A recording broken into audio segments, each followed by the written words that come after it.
वाशिम जिल्ह्यातील कामरगाव येथे शेती क्षेत्रात एक ऐतिहासिक पाऊल पडले आहे। पहिल्यांदाच ड्रोनच्या मदतीने तुरीच्या पिकांवर फवारणी करण्यात आली आहे।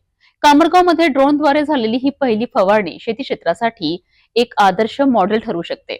आधुनिक तंत्रज्ञानाचा वापर केल्यास शेती अधिक परिणामकारक आणि आर्थिकदृष्ट्या फायदेशीर होऊ शकते, याचे हे एक उत्तम उदाहरण आहे।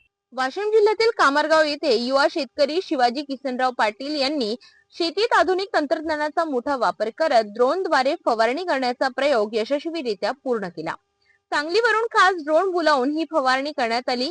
या भागातील तुरीचं पीक 3 ते 4 फुटांपर्यंत वाढलेलं असल्यानं झाडींमध्ये फवारणी करणे धोकादायक आणि अत्यंत मेहनतीचे काम ठरत होते। मजूर उपलब्ध नसणं आणि पंपाद्वारे फवारणीसाठी लागणारा जास्त खर्च या अडचणींवर मात करण्यासाठी ड्रोन हा उत्तम पर्याय ठरला। कारंजा लाड तालुक्यातील अनेक नागरिक आणि शेतकरी स्वतः ड्रोनद्वारे फवारणी कशी होते हे पाहण्यासाठी सकाळपासूनच उपस्थित होते। आधुनिक शेतीचे हे प्रत्यक्ष दर्शन पाहून शेतकऱ्यांमध्ये उत्सुकता आणि आनंद दोन्ही व्यक्त होत होते। ड्रोनद्वारे फवारणी केल्यामुळे कमी वेळात जास्त क्षेत्रावर प्रभावी फवारणी झाली। हाताने फवारणी करण्यासाठी लागणाऱ्या मजुरीपेक्षा हा खर्च खूपच कमी असून वेळेची बचतही अधिक झाली। शेतकरी शिवाजी पाटील सांगतात, आमचं पीक उत्तम आलं होतं।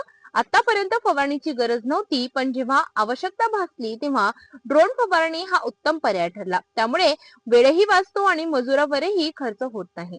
ड्रोन फवारणीची कार्यक्षमता पाहून परिसरातील अनेक शेतकऱ्यांनीही आपल्या शेतात याच पद्धतीचा वापर करण्याचा निर्णय घेतलाय। भविष्यात शेतकऱ्यांसाठी हे तंत्रज्ञान मोठा आधार बनू शकतं, असा विश्वास गावातील लोकांनी व्यक्त केला।